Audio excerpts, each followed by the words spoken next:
želela pozdraviti vse, ki ste tukaj prisotni na Ministrstvu za kulturo, predvsem predstavnike mest, ki vem, da že nestrpno pričakujete odločitev strokovne komisije za izbor, kdo se bo uvrstil v drugi krog za Evropsko prestolnico kulture. Tukaj že na tem mestu se mi zdi prav, da se zahvalim komisiji, ki je v zadnjih 2 dneh res trdo delala, poslušala vse predstavitve in potem tudi na koncu morala danes sprejeti odločitev, po, čeprav razumem, tudi nekaj burnih razpravah, ampak da še malo stopnjujemo napetost, bom najprej dala besedo gospodu Stančiču, predstavniku Evropske komisije tukaj v Sloveniji, da malo pojasnim, zakaj gre v Evropski prestolnici kulture. Hvala lepa, spoštovani dobrodošli na tiskovni konferenci, na kateri boste več zvedeli o rezultatih prve stopnje ocenjevanja. Vsi skupaj ste v velikem pričakovanju in o vseh rezultatih boste zvedeli od predsednice strokovnega sveta, ki vam bo zaupala te rezultate. Ampak najprej bi rad poudaril pravzaprav pomen vsega tega dela. Najprej zelo pomembno, da je Evropska prestolnica kulture pravzaprav neka priložnost, s katero poskušamo državljankam predstaviti pomen kulture v njihovih državah.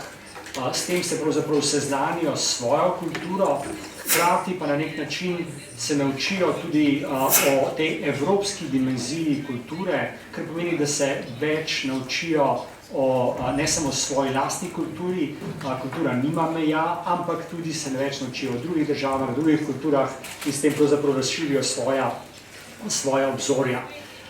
Evropska prestolnica kultura poteka že 35 let in to je pobuda, ki se je začela pred 35 leti. Zelo pomembno je tudi, da ta pobuda omogoča državam, članicam, pa tudi mestom, da se same seznanijo o pomenu kulture in s tem tudi ustrezno zagotovijo pogoje za delovanje kultur v njihovem okolju, kulturnih ustvarjalcev v njihovem okolju, to je povečajo tudi vlaganja na področje kulture. Zdaj, kakšna je vloga Evropske komisije v tem postopku?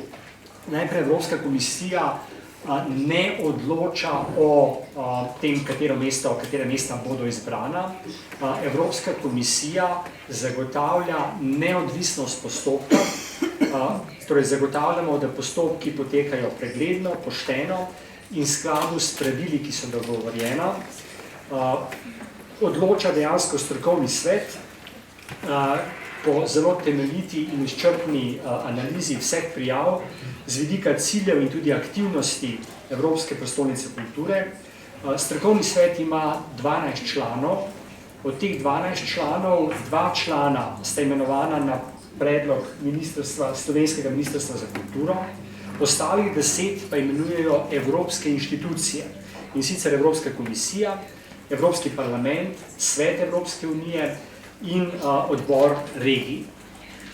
Zdaj, rad bi še enkrat poudaril, da so člani sveta v svojem delu neodvisni in presojajo zgolj na podlagi svojega znanja in svojih izkušenj in ne smejo sprejemati nobenih navodil ali pa pritiskov od kogarkoli pa že. Merila razpisa so opredeljena na ravni Evropske unije, zajemajo prispevek projekta k dolgoročnem razvoju mesta, kakovost kulturnih in umetniških vsebin, tretje evropsko razsežnost, nadalje zmožnost izvedbe, sodelovanje lokalnega prebivalstva in civilne družbe in tudi splošen načrt upravljanja, vključno tudi s proračunom projekta. Kot veste, bo v letu 2025 Slovenija že drugič prispevala mesto, ki bo nosilo ta prestižni naslov Evropske prestolnice kulture.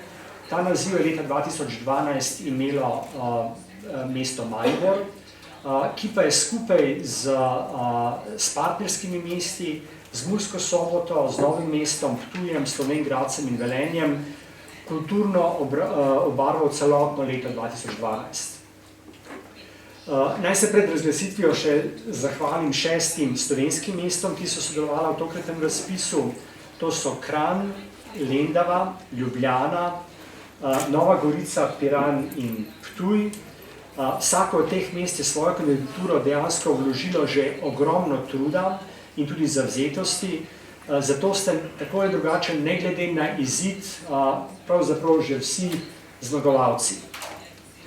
Prepričan sem tudi, da sodelovanjem v razpisu ste s tem že okrepili kulturo, navezali stike z izobraževanjem, socialo, inovacijami, turizmom, gospodarstvom na svojem mestu. Oblikovali ste tudi participativne postopke z državljani in se tudi povezali z evropskim projektom. Napori, ki ste jih položili v razpis, bodo pa sigurno botrovali k temu, da boste ne glede na rezultate, ne glede na uspešnost, svoje nadaljne prizadevanje na tem področju sigurno tudi nadaljevali. Na koncu bi se rad zahvalil strokovnemu svetu za odlično delo, za predanost in visoko kakovost, ki ste jo pokazali v svojem delu. Posebna zahvala gre pa seveda tudi Ministrstvo za kulturo Republike Slovenije, ki je zagotovilo pogoje za delovanje strokovnega sveta in odlično organizacijo prve faze razpisa. Zdaj pa seveda predajam besedo predsednici strokovnega sveta, da pove, katera mesta so se prebila v ožji izbor, torej ta mesta, ki so prišla skozi ta prvi korak, bodo jeseni še dopolnila svoje prijave. Strokovni svet se bo potem sestal naknadno še decembra meseca letos in takrat izbral končno mesto za naziv Evropske prestolnice kulture leta 2025. Gospa predsednica. Good afternoon. It is a pleasure for me to speak to all of you on behalf of the panel of independent experts coming from different countries of Europe, including from Slovenia. We were gathered here in Ljubljana for the pre-selection of the European Capital of Culture that will take place in 2025 in Slovenia. So, first of all, we would like, on behalf of the panel, to thank the Ministry for Culture, Republic of Slovenia, and also the European Commission for their good organization of our work. We have for this 2 days and a half got to meet, to hear, to discuss, ask questions with all the candidates after having read attentively and analyzed their written proposals, what we call the big books. So first of all, allow me to again name all the candidates, because all the candidates deserve to be named. Kranj, and apologies for my accent, surely. Kranj, Lendava, by alphabetical order, Ljubljana, Nova Gorica, Piran, and Ptuj. So first of all, we have to admit that we were very surprised, positively, so pleased, to have 6 cities bidding here in Slovenia. It is a big number for a small-sized but very big otherwise country. So it was a surprise, but we were very pleased. Secondly, and now it's the time for some messages, please bear with me a little bit more before I reveal the short list, but it's the moment to pass on some messages for us. We were, first of all, happy to testify a serious will of the candidate cities and also of their surrounding municipalities to cooperate. So many of the bids are regional. There are even bids that are cross-border. Since arts and culture know no borders and can be of a valuable bond to cities, this is a clear will to join efforts, to invest together, to manage together what at the end is what we have in common, that is our culture. So this we notice as very positive. We are also happy that culture is recognized by the cities as being crucial for their actual challenges. And also that European cooperation is assumed as being a way forward, also in view of the same challenges. And the bids have put forward several issues, and I named some that are climate change, social cohesion, migrations, multiculturalism are some of the issues that were debated and discussed. And these are issues that are actually common to us all across Europe and across the globe. So indeed, to find appropriate and sustainable solutions to these challenges, we don't believe that it can be done within national borders. So cities realize that they need to go out of their own territories and meet other cities and discuss potential experimentations to go forward, try to find solutions together. So culture in Europe matter to the cities, and we have met representatives of the culture sector, civil society, institutions, but also many mayors, so the political authorities, and this is issues that are important to them, and we are happy for that. Last message is that we find it also very timely, because at the moment there are discussions going on in the EU, but also in all member states, about the new EU cohesion policy and the funding frameworks, and a moment when the EU, for the new cohesion policy, is ready to support locally led development strategies. It's the moment to give the strategic and budgetary relevance to culture in Europe. As the EU is very fond of innovation, dare to experiment and to be the leaders of innovation. Cities, I mean, cities can take advantage of the frameworks that are there. So. Now to what actually matters more to you at this moment. I will maybe stand out. It's not the most exciting moment. So regardless of what I will say next, so which cities will be or not shortlisted, we urge you to keep on with your cultural development and also your European engagement. We believe that the investments done in this bid are not lost, and this is the experience that we have from across Europe with this program. Next, the criteria was already referred. We have based our decision on these 6 criteria.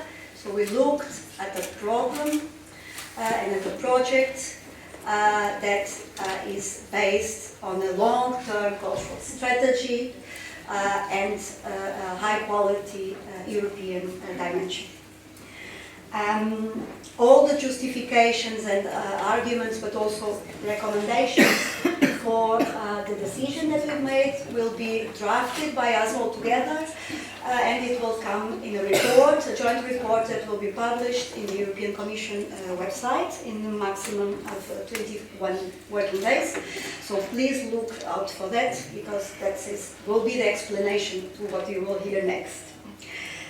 So in view of all said, the panel recommends the following cities to be shortlisted and for going on to the next final selection phase.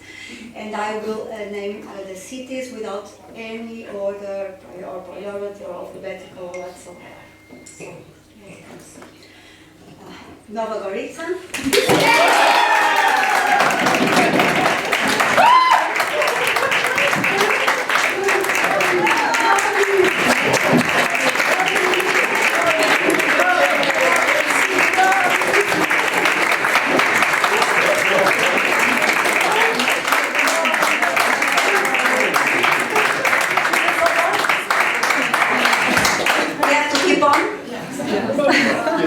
And we can celebrate all together.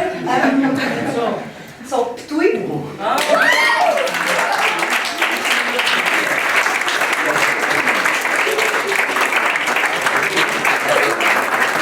Is order Ljubljana.